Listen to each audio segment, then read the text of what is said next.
5 charged in attempt to bribe a juror on one of the largest COVID-related fraud cases in U.S. history. This is Dr. David Shine, and welcome to Business Law 101.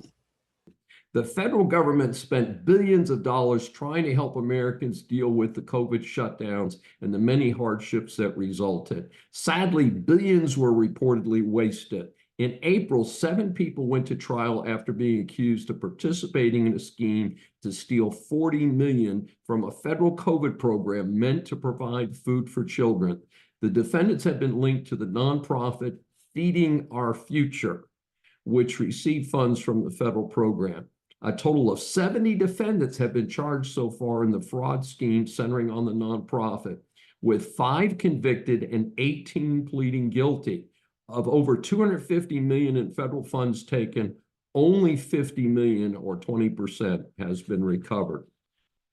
In federal court in Minnesota, the government is charging Abdiz Sharif Farah, Abdimajad Mohammed Nur, Said Safifi Farah, Abdul Karim Safi Farah, and Ladan Mohammed Ali with conspiracy to bribe a juror, bribery of a juror, and corruptly influencing a juror, according to the indictment.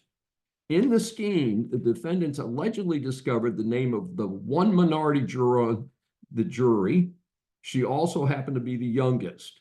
They did surveillance on her and put together a war chest of $200,000.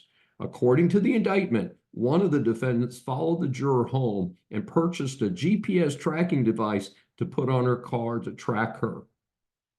In the scheme, they reportedly offered her $120,000 in cash if she would find all the defendants innocent, and further to persuade other jurors to vote innocent with her. Of all things, given the amount of money in play here, the defendants asked for public defenders when they were charged.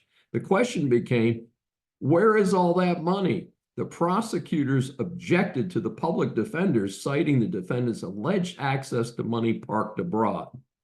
Prosecutors said that money was used to purchase and construct a 12-story apartment building in Nairobi, Kenya.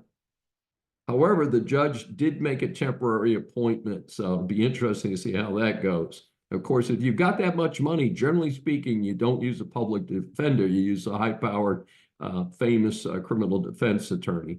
In any event, truly a case that will probably become a made-for-TV movie in the future. This is Dr. David D. Shine for Business Law 101. Thanks for joining us for this special episode.